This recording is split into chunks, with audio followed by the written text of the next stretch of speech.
All right, coming up on today's edition of the Art Marketing Podcast, back with another artist interview. And I think you guys are going to find this one very, very interesting.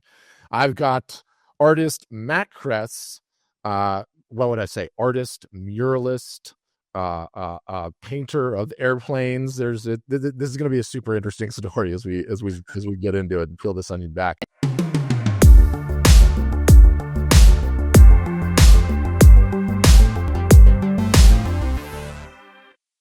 But Matt, I always like to start with the high level. Give me the elevator pitch. Who are you, Matt? What do you do? Give us a little bit of the backstory.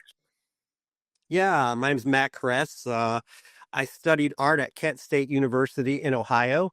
I have a pretty interesting story. I graduated from Kent State and I started out as an architecture student there and fell in love with the arts and started painting, excelled at painting, design, sketch at Kent State. And came time to graduate, and I had no idea how to make money being an artist. So and that's I've told a lot of people that's the one course that colleges don't teach. How do you be a personality? How do you be successful as an artist? How do you sell art to other people? And those are the skills at that age that I just didn't have. So I went into the business world for several years. I worked for a company called Fastenal for 10 years out of college, and was very successful in the business world. I went back to school for process engineering, and had a successful world, but it was never fulfilling to me. No matter how much success, I still, in the back of my mind, felt like I was an artist. And a good friend of mine is a pretty famous musician in a rock band called Amber Lynn. And when I first moved to Florida, I live in Florida now. He came over to my house. He's like, "Matt, your paintings are incredible." He's like, "I didn't even know you did this." And we've been friends for a year. And he kind of nudged me into a passion because he lives a passionate life too. And I said, "You got to get your work out there. You got to start doing it." And he said, "The first step in that is you have to start introducing yourself as an artist." And that's something I never did until I started to get my work in some local places. I live in St. Petersburg, Florida, and I've done lots of art shows here, which has led me to some mural opportunities. And in 2018, finally had enough side business happening. I did double duty up till 2018. And How old are you? How old are you in 2018? I'm sorry. How old were you in 2018? In 2018, I was 40. I'm getting too old to count here. 43 years old. Yeah. Wow. And so it didn't go full time till 43. Yeah, I did double duty for probably 20 years almost, Wow. out of college. Wow. And in 2018, I saw the opportunity to start doing murals full time and to do full time canvas. I've sold hundreds of original canvases all over the country to different clients. And the one thing over the past couple years that's been a significant gap for me is had a terrible website. I have not a good presence with prints. I often just didn't waste my time with printmaking because I'm doing well with originals. Yeah. So it was time for me, and that's where I merged with you guys to help me build something pretty incredible that we're kicking off now, and I'm really excited to be here. Yeah. Fired up. And you have no idea secretly. Matt and I were discussing this earlier. I was telling him like how these podcasts normally go, and he's never listened to this one, and he and I have never met. So you wouldn't know how happy something you said made me, because it's the reason we exist. Art Storefronts exist, but it also infuriates me in the sense that like everybody goes to college and learns art and learns about all the masters and learns about all the movements and all the periods, not one single sentence on how you might turn this creative freaking talent into a business. Not one. Still Yeah. does nothing. It's infuriating to me because Yeah. it's the only thing that matters. And to add to what you said there, something really key that I'm grateful for that I learned in the business world, working with clients on a completely non-related industry to art, is that people buy from people. Yep. So, and that happens everywhere too. So I tell young artists, and I mentor a lot of young artists in the Tampa Bay area, and I tell them, you have to be a personality. You got to go out and meet people. I look at like Salvador Dali. Think of the personality that he was. Oh That my he God. was he was a wonderful artist. Yeah. People just loved him because he was such an eccentric guy. And Yeah. that artists often miss that. I know some wonderful artists out there that just need to work on their, their outgoing nature and going out and meeting people and letting people know they're an artist. The first step in that is just saying you're an artist. Which I know a lot of young artists like, oh, I'm in customer service, but I like to paint or I do this. You got to decide, are you doing this or are you not doing this? And I think that that's something that's really helped me over the years. Yeah, amazing. And I love hearing you say it because and again, you've never heard anything, so it's completely new and novel to you, at least coming from me, is everybody always asks like, "Oh, is there some sort of collector list that I can get a hold of?" And you're just going to send me to the collectors, and I'm like, it wouldn't work. Do you want to know why it wouldn't work? Because art sales are 50-50. Art sales are 50% the quality, the meritocracy of the product, and then 50%, do I like this artist? Is something interesting about him? Is there something that like I resonate with? Because to your point, people do business with people that they like, they respect, they find interesting. It's just Yeah. as important as the art. You can draw the parallel you can draw to what you just said to that is that in the music world, if you look at most of the stuff on the Billboard charts, it's the top. Mm-hmm. They're not the best musicians. No. They're not the best singers. They're not any of those things, but they're up there because people like them and Yeah. people see something that they want in them. And it's no different in music than it is in art. It's the same thing. You got to be a personality. You got to say the right things. You don't have to be the most technically skilled artist. You don't have to be the most realistic drawer. You have to be the most you. And that's the most important thing. Yeah. I want to because it's rarer these days, and again, I've been doing this for like 10 years, and so the sheer reps and sets I've had talking to various different artists of different stripes, I get the muralists a lot, right?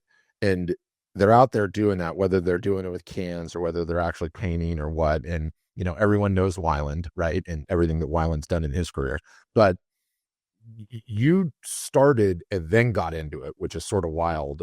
And I'm just curious what role all of that's played and everything. And then I'd love to get into the financial aspect of it a little bit too, Sure. because quite frankly, I'm naive on that. I'm like, how much you actually get paid to do those giant things and how Yeah. much they last. So while you're riffing on One of the marketing managers for them said, "Hey, I love your canvas stuff. You've done a couple local shows." So by all means, it was pretty crazy. The first mural I did was for the Tampa Bay Buccaneers. And one thing I didn't know about murals was that they're billboards. They're marketing, advertising billboards for you. So every time you do one, if you do a great job, it's going to lead to another one. And that particular job, it was almost a joke. I only made $1,000 to spend 2 weeks of my life painting a mural for the Tampa Bay Buccaneers for a festival. So basically, they paid for my supplies and gave me not even enough money to live for those 2 weeks. But I saw the opportunity and knocked it out of the park for them and did something really good. That led to another one. That led to one of their players calling me and saying, "Hey, I want you to paint my office. I saw what you did for us." And that kind of led me down the path to start doing murals. And at the time, I didn't realize the incredible financial opportunity behind doing murals yeah. and now airplanes and things like that. So the commissions there have been great. So I've really created a structure for myself where I try to get a couple murals a year. That's my base income. And when I'm not doing that, I'm painting what I want to paint on canvas in the studio and selling that stuff. And that's lightened up my pressure load of being a starving artist because I'm getting my passion to do the murals, and then I can go in the studio and paint a brilliant painting, and I don't even care if I sell it.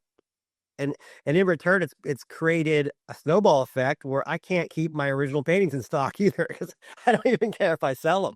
It's that I'm not really trying to push that stuff into people's homes, and they see that, and they see how much I care about what I'm doing, and they see that the creative pressure is off for me. So I'm painting whatever I want. If I, you know, Jimi Hendrix painting in the background with that I just had fun with, like I do things like that resonate with me. Yeah, I love that. And it's so interesting to hear you say it because everyone just immediately goes it's like the way that we're wired as human beings. Like, okay, I'm going to go and do this job, and I need to get paid. And if I don't get paid a ton of money for it, why am I doing it? There's no business there, right? Like another way of thinking it is like everyone always gets tripped up on advertising because they think the way that advertising works is that you go and put $100 into this machine and it comes back with 250, right? Otherwise you quit. Yeah. Otherwise you're done with it. Done. You know, the murals, especially the ones that you've done, and especially the size, it's just marketing. It's just marketing at a scale that is so giant, and it's unbelievable. And you could almost just break even. They cover your paint and barely even your time. And every single solitary time, it's like you have a giant Facebook ad that is going to be running for the next 3 to 5 to 10 years, however long it's there, that you don't have to pay for on a monthly basis. And I have about 30 of those now in Tampa Bay area. So wow. it's really grown over the past 5-6 years for me here in Tampa Bay. Yeah, it's so I live in Newport Beach in Southern California, right? And if you drive south one city to Laguna Beach, right on the right-hand side of PCH, right after Main Beach, is Weiland's giant mural, right? And it's his gallery. And he's got a couple in Laguna, I think, but it's been there forever.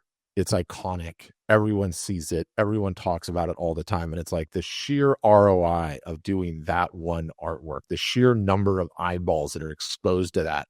I mean, it's got to be 25 million people a summer that see that every single solitary year. It's like you can't understate how big of a deal that is.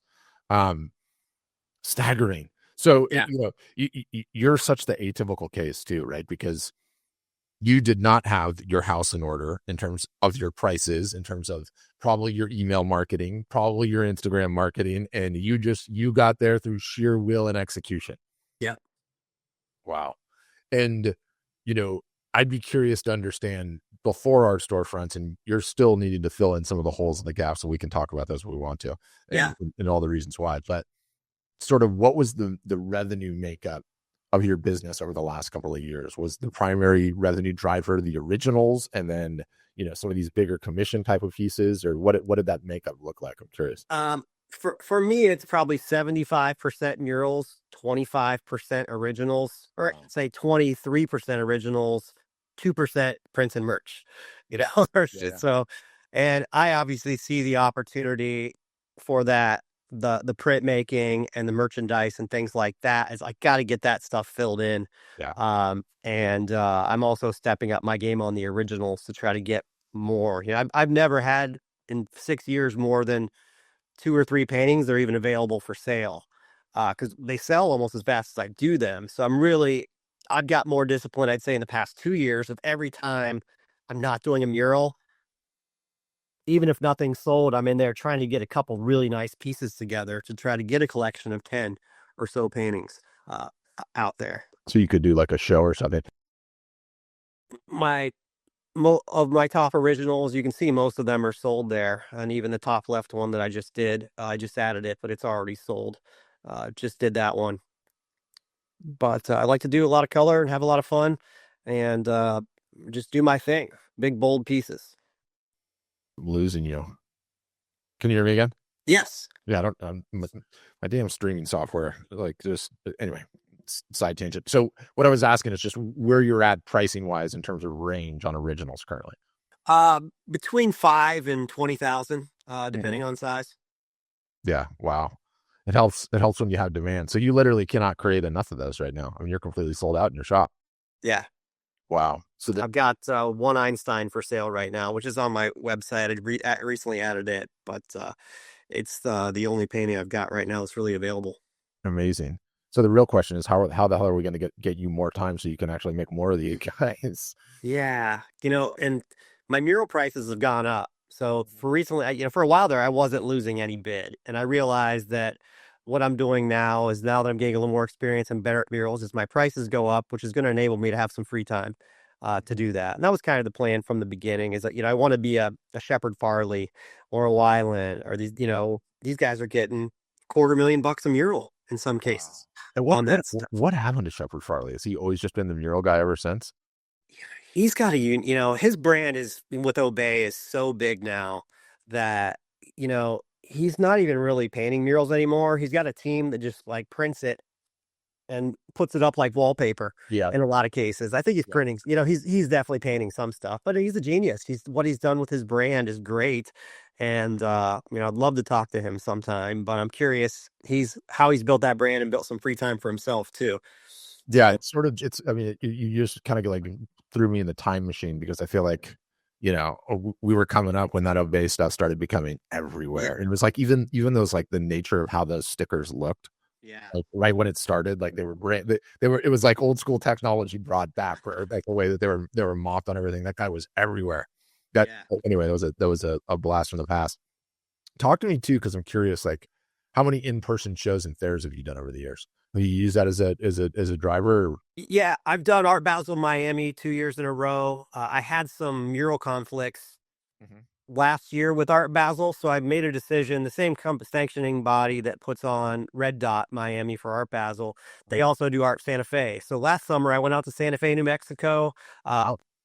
I've got a pretty good art presence and original sales presence in Florida.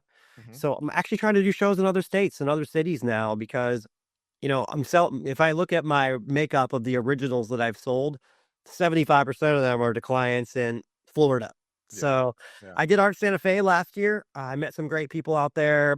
Sold two paintings at that show. I'm thinking about doing a West Coast show soon. Mhm. Once I get a couple pieces together, I know we've got Art San Diego, and some other ones. But as I mentioned, my presence here in Florida is good, and I got to start spreading the wealth a little bit. And I'm also doing murals out of the state. I did a mural in Denver, Colorado last summer. I also did a mural in Raleigh, North Carolina last year. Done one in Alabama. So I'm kind of trying to pick off states because I've realized those are billboards too. Yeah. I mean, they're just beachheads. They are just beachheads. It's like Yeah. it's an amazing, amazing thing to think about. I actually, you know, I would be curious. I'm such a sicko with like the marketing and the sales. Like it's just what I do, right? Like I enjoy it too. I would be so curious to find out like how many times do the Looky Loos stop by during the course of you painting the murals?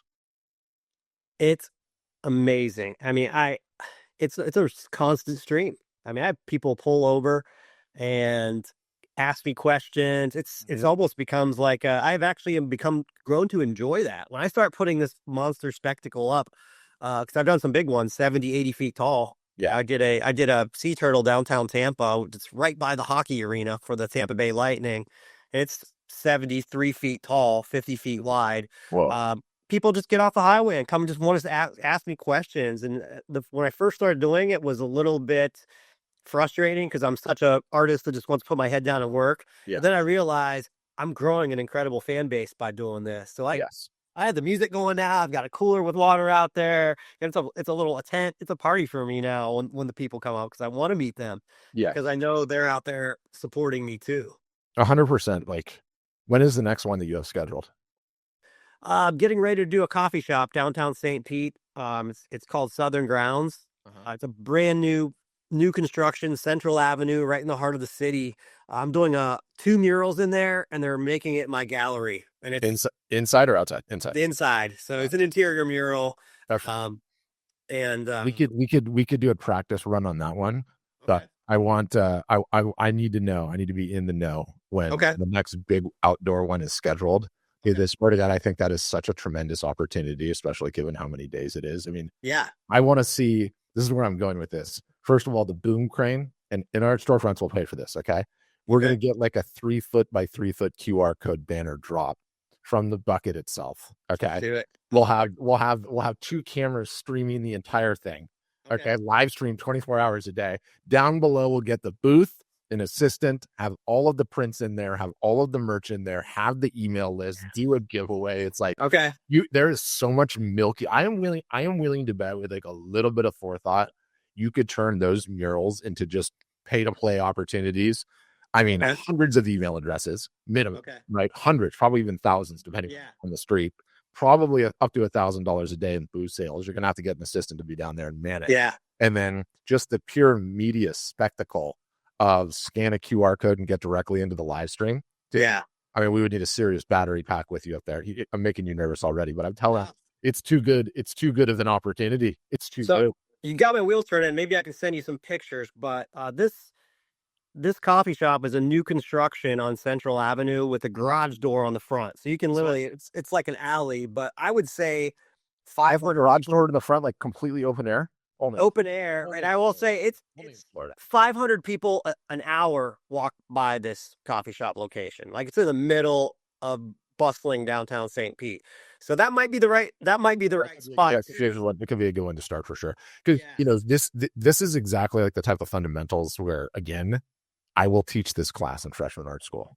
How to Yeah. capture email addresses and what to do after you have them, right? Yeah. Because had you been doing this over the last 25 years of your career, you'd have 50,000 on a list instead of what? How many do you have on your email list? Just tell me. It's going to piss me off, but tell me anyway. And for my new website, Just your email list, period.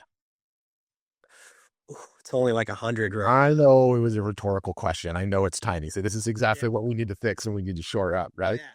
You Yeah. know, in it, like this is a fundamental of the art business. And Yeah. anyone that listens to this podcast knows, like I say this all the time, but you're going to hear it again because it doesn't matter. Yeah. Then the size of your email list, okay, and the size of your customer list is Yeah. one of the most directionally accurate predictors of revenue potential of the business that exists. Okay. And the Believe reason it. that I bring that up, and you figured this out already, like a great artist like you, right, that's in demand could get, let's just say it's a great year. You did 4 murals that year and you sold 20 originals. Okay. You know what that tells me? You have 24 customers at the end of the year. 24. That's it. So when you come out with the new collection at the end of the year and you're letting everybody know, you have 24 collectors. Okay. I do. And the second fundamental rule of this whole thing, do you know who the easiest customer to get is? The one that you already have. The one that you already have. The math is so abundantly Yep. clear, and it's even more magnified in art as a result of like the collector phenomenon, right? So you start adding in the prints, Yeah. you start adding in the merch, right? And again, like what normal artists do is they run the numbers in their head, like I'm not going to sell that cheap tchotchke crap, make $6. Like what? I'm not going to Yeah. get rich. It's got nothing to do with that. It's an email address that's purchased something, right? Oh, And the true. merch in the prints are beachheads into these people's world, no different than the mural. It's just a Yep. beachhead. It's just your art in there in front of their eyeballs all the time when they're drinking their coffee, when they're sending a Yep. thank you note, whatever the calendar, whatever it is, doesn't matter what it is. Then at the end of the year, instead of 24 customers, you have 204. And the mass just snowball from there, right? Yeah. So I think every one of these murals, we need like a lockdown playlist. Like, Yeah. you could do some creative stuff, and especially if the stuff Yes. is cool. Dude, they'll let you do a print giveaway. You do a print giveaway every day. They're dropping business cards. They're filling out the clipboard as you're doing your thing. And it's just Yeah. that it's entertaining, you know? Yeah. It's like such a like a performance art aspect to it too. Yeah. God, I'm fired up about this. We we Yeah. we, we need to write a playbook on this and like We really do. look You know, for it. you're right. Interesting statistics that you'll appreciate from my perspective on what you just said, and that's the reason I knew the answer to that question is I would say I have 10 families right now Mhm. that buy half of my original art again and again. A couple of them just say, Matt, every time, and these are wealthy families that have multiple homes across the US that I've grown relationships with over the year. And they usually just tell me, Matt, every time you paint something, just send me a picture of it. And that's where I need to get my feed better, my email list. I'm doing it the hard way, Yes. where I'm saying to each one of them and saying, hey, I just painted this. Most of the time, those guys are buying it. Yeah. But you're right. I need that list instead of being 10, it needs to be 2,000. You know, It needs to be hundreds of thousands. And it's like I could see a scenario like it was all just like clicking to me, and you guys I'll include links to all of his things in the show notes, and you can go and check out some of these things that he's did. But it's like I'm like, oh my God, like, you know, I so encourage doing in-person shows and fairs all the time, right? Because the way most artists and the way most photographers are wired, the photographers love hiding behind the lens. The artist loves hiding behind the fucking canvas. They don't want to talk to anyone, right? What does a show make you do? Sit down in a booth and have conversations with 50 yeah, people. Way easier to do that in the real world than it is to do it in a digital context. Let me just tell you. But yeah, the mural thing has just got me completely spun. And I guess what I was looking at, let me see if I can get this up on the screen. But what I was looking at is, and he's got it on the about section. It's like this, and again, what was driving me nuts, it wasn't the about section. Oh yeah, it was in the news.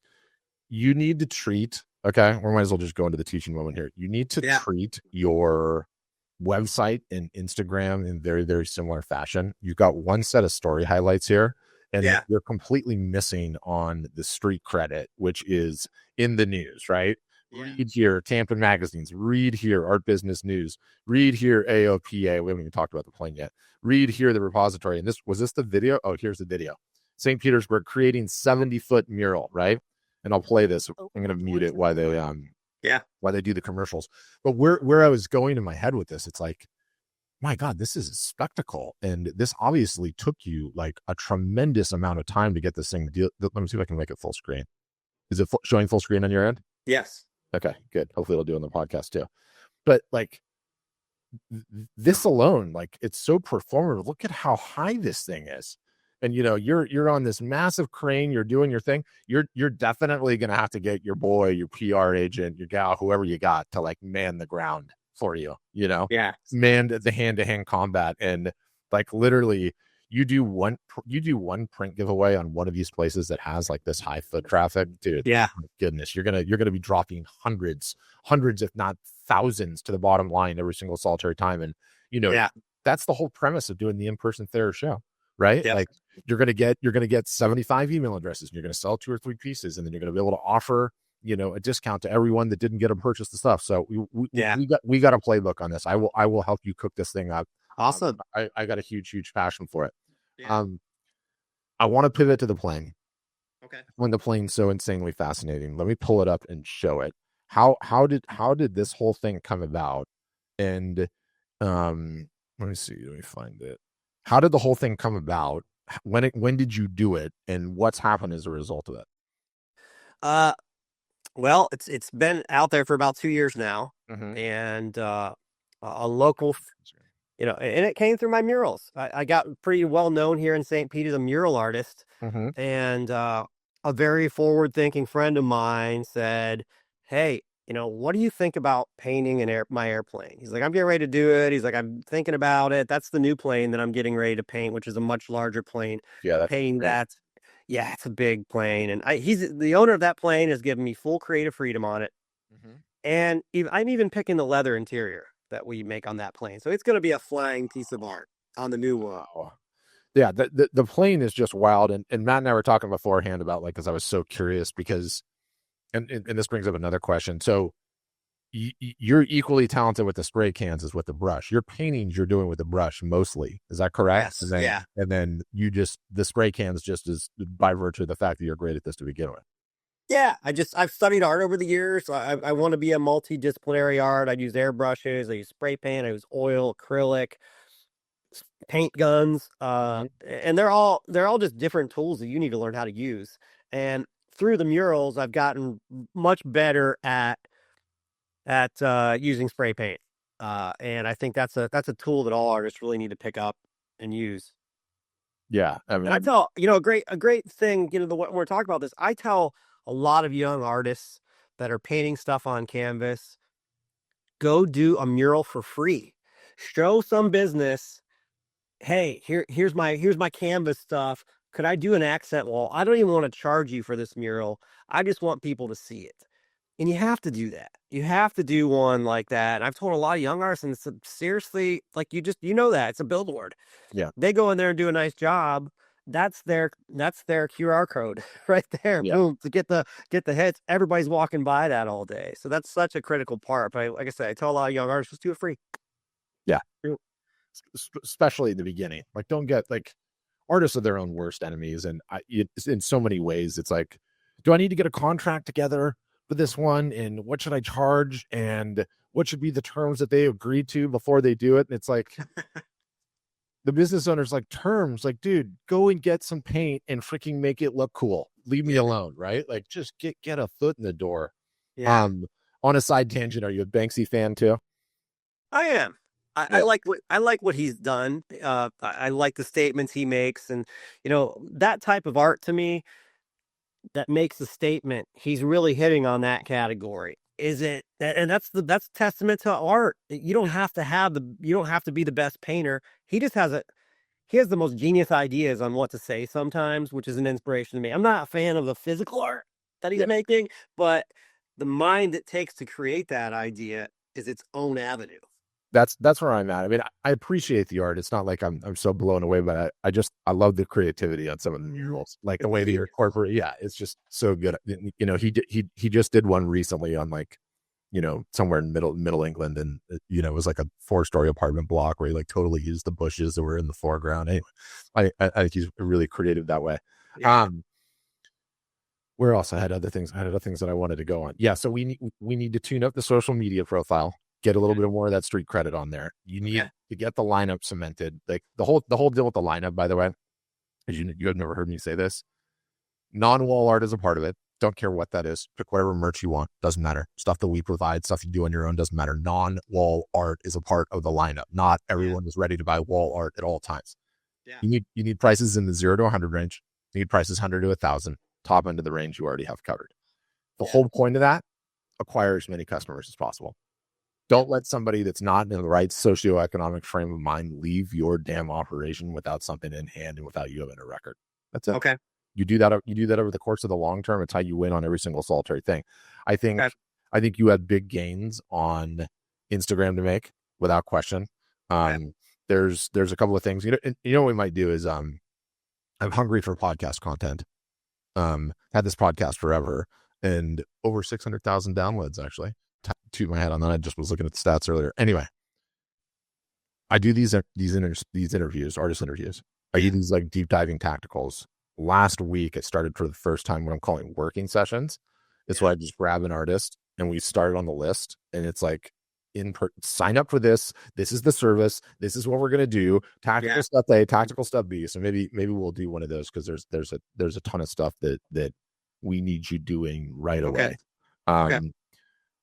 I'm very interested in your celebrity base and nurturing those relationships. You know, I was looking at his Instagram earlier, and I saw one of the planes on here, and it's like,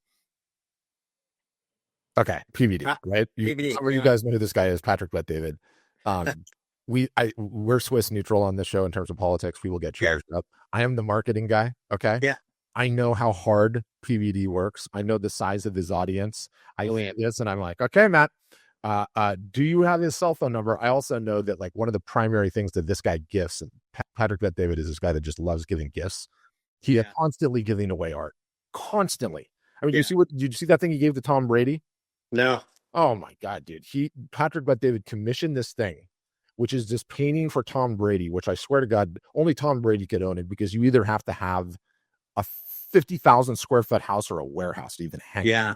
And he commissioned some artist to paint Tom Brady in some like action pose for every single solitary season of his NFL career, like all the different teams in college and moments, and then gave it to him. It's like, dude, that guy appreciates art like I can't believe, which is obviously how you got in there, and I'm sure that's a great story. Yeah. But to achieve what you've achieved at the celebrity level, you know, the football players, the famous people, is the hardest thing to do, period. You know, Yeah. this guy looks famous too. It's like you have to have an intentional plan about how you're going to cultivate these relationships and make sure you're checking in on them and watering them. You know, who's one of the masters of this? Wyland. You know what he does? Dedicates time to go and like their social media post, his biggest collectors. Okay. Literally sits down on Instagram, goes and leaves comments. We'll send him a message, and you know, he's one of the best selling artists in the United States. So how do you think that happened? Right? Like, you know, it sounds self-serving to like spend extra time on the celebrities, but I hate to say it, like they are the ones that will propel your career to highs that have never happened before. And the checks don't bounce either. No. Right? Yeah. So we need a good strategy on that. Passion of mine is AI. Where do you come down on AI? I don't mean it to create the art. I mean everything else. Have you started monkeying around with it? What's your experience with it? Period. End of sense. Whether not at all or some in between. Yeah. You know, I've had to use AI for client proposals sometimes, because I'll have like some difficult clients that want 20 mural ideas. And I'm like, my goodness. I'm like, and I have other clients that just hand me the keys and say, Matt, I just want you to put what you want to put on this wall because I love you as an artist. And those are the best ones always. Yeah, but I've learned to use it for that, just to try to get to what the customer wants. I still create something original, but they're like, hey, I'd like a squirrel riding a bicycle with lightning bolts, something. I'm like, this is going to be such a bad wall. But then I get them to see it through AI. So it's a good tool for me for that. I don't necessarily um I don't necessarily like it either. But it's also the world that we live in right now too. So it's there, it's not going away. I've seen I've been I've shown some work at some big exhibitions, and there's some people there doing the AI art on print, and Mhm. it bores me to death when I see it. It's just like, okay, that's cool. It's kind of like, you know, me telling you I'm a DJ and I just plug my phone into a speaker and hit play, Yeah, and that's what they're doing there. And it's not enticing to me, but there are some wonderful things that can come from that tool too. And we for have sure. to use that. For sure. I think like the what punctuates it for me, and I'm a huge tech nerd, and because it's the new thing, I'm all the way in. I mean, I've gone down so many rabbit holes, I can't even get to tell you. Later this afternoon, I'll go down even more of the rabbit holes because I just enjoy it so much because it's the new thing. But I've interviewed probably 100,000 artists in my career. Do you know what percentage of that 100,000 has even one employee in their business? Probably 10. It's like less than 1/10 of 1%. Yeah. And that sucks. You know, Yeah. that means an entire a world of Yeah. creative entrepreneurs that are never going to be able to be more than a team of one, right? Of their Yeah. significant other. My position is AI can start being that unpaid team member, Okay. and it Love it. works. I How, mean, what, how so? if I were you, I would grab my phone, take a picture of that proposed mural spot, and I would go into one of them and I would say, I need you to estimate the total square footage of this wall. Understand that I'm going to paint 2 coats. I'm going to use this many spray cans. What is my average cost of how many spray cans it'll take to do this? I want the paint on the spray cans to be marked up by 250%. And that is what I'm going to line item to the clients as be a baseline cost, right? Yeah. It doesn't matter what is, everything. Start Yeah. asking everything because it is just No, so I get it. profound, right? Just asking There's questions. it's funny because there's I was saying this the other day. Another outfit in Florida. This guy was like in the military, and in the military, you carry the backpacks that have the weight. It's called rucking. Yeah. Super into this right now. It's a fitness thing because it's just so easy. But the backpacks are so heavy and the weight is so heavy. I carry like 50 pounds when I do it. That like I'm going through shoes and I'm hurting my feet. Right. So I go into the AI and I'm like, here's what I weigh. Here's how much weight I'm carrying. Here's the terrain that I'm going on. Recommend to me the best shoes for the job, right? And give me the pros and cons. Like I'm just passionate about all of the use cases, and it can literally be anything, right? In your case, upload. Do you have a database of any kind? Do you keep all your orders and anything? I mean, you have Art Storefronts now, so it's going to help you. But what did you do before then? Paper receipts here, there, and everywhere. Excel spreadsheet. Okay. Upload the spreadsheet to ChatGPT or Grok or Claude today. Okay. And so please analyze this spreadsheet and surface any insights about my business and where you think I could make improvements. Watch what Okay. happens.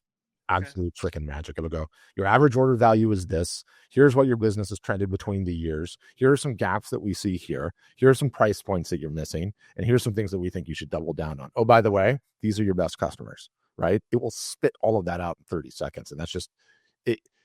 I firmly believe that AI right now, if you get out of the noise, first of all, get out of the art creation stuff. I don't Yeah. even want to hear about that. That's done.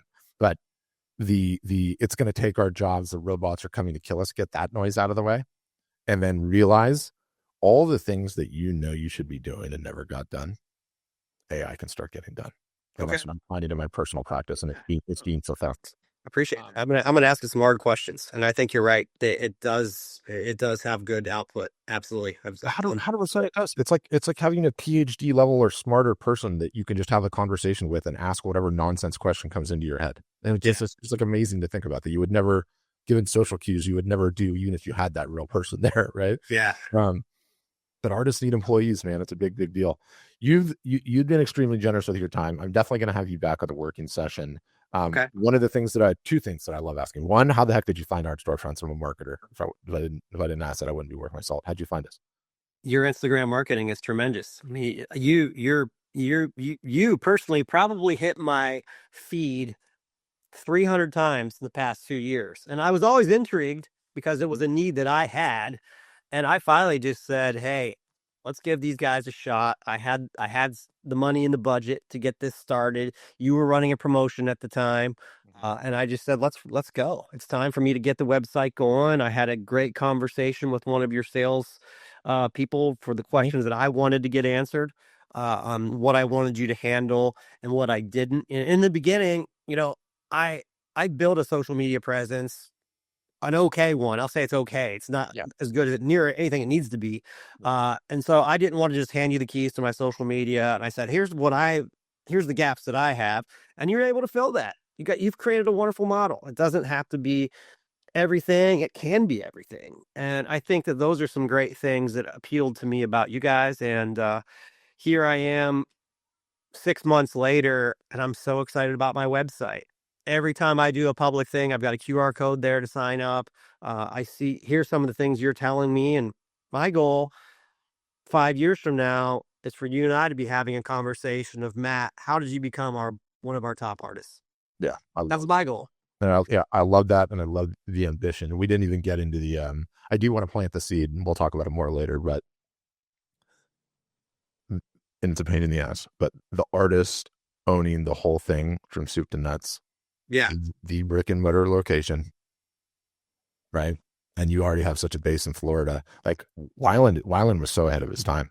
Those galleries just produce, and he's got them in the ritzy parts of town. And it's like, he's got a mural on the side of the wall, but owning the whole thing from soup to nuts, i.e.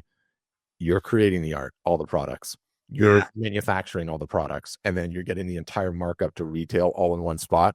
So I'm planting that seed. That could be down the line. Right. I want you thinking of it. Right. All right. And by the way, you should literally drive into one of Weiland's galleries when you know he's going to be there and be like, I need some help, dude. Give me some advice for where I'm at my stage of the career, because the guy is just like the coolest guy ever. Anyway, I always end with advice for 20-year-old Matt. What is Matt, seasoned artist right now, full-time artist, looking to level up and take the next level? What is he going to go back and give advice to that kid that just finished art school? I'm going to tell him a couple things. People buy from people. You got to be a personality, and you have to be out in the community, engaging with business owners, doing that one free mural and not stay doing that all the time. You have to become a presence in that community. You have to become a personality in that community, and pick one community, start there. That's what I did with St. Petersburg, Florida. And, I've grown my presence here. I need to start working on other cities. The other thing that I would tell 20-year-old Matt is, Matt, I can't sell $1,000 painting right now to save my life. I can sell a $10,000 painting all day long. Paint big things, paint ambitious things. People that buy art have a $20,000 couch in their living room. They're living in a $1 million house. They don't want $1,000 piece of art, original. They don't want it. They do want big stuff, 6-foot, 7-foot canvases, $5,000, $10,000, stuff that you spend a lot of time on. I have one really wealthy collector. He's one of the biggest entrepreneurs in Tampa Bay. And he's like, Matt, I buy art that I 100% can't do. And he's like, some of the art that you did, I can see 100 hours in that thing. And that's important. So that's the things I would look back at 20-year-old Matt and say, hey, believe in yourself. And here's what you got to do. Amazing advice. Loved every bit of it. Fantastic interview. You and I are definitely going to get into it, guys. Thanks everybody for watching. I will include in the show notes links to Matt's website. I will include links to his Instagram. For those of you guys that are just watching, you want to see it quickly, I guess scroll up here. What is it? Your Matt. What is it? What is the handle? Matt Kress Art. Matt Kress Art, all one word, at Instagram. 29,000 followers. Yeah, we have some serious work to do in this thing here. Let's go. I mean, story highlights. I gotta teach you tricks. So okay, we'll get into that. Matt, thank you so much today for your time. That was a super awesome interview. We will see everybody on an upcoming episode, and thanks again for tuning in. Thank you. Grateful for your time. That was really fun, dude. Yeah.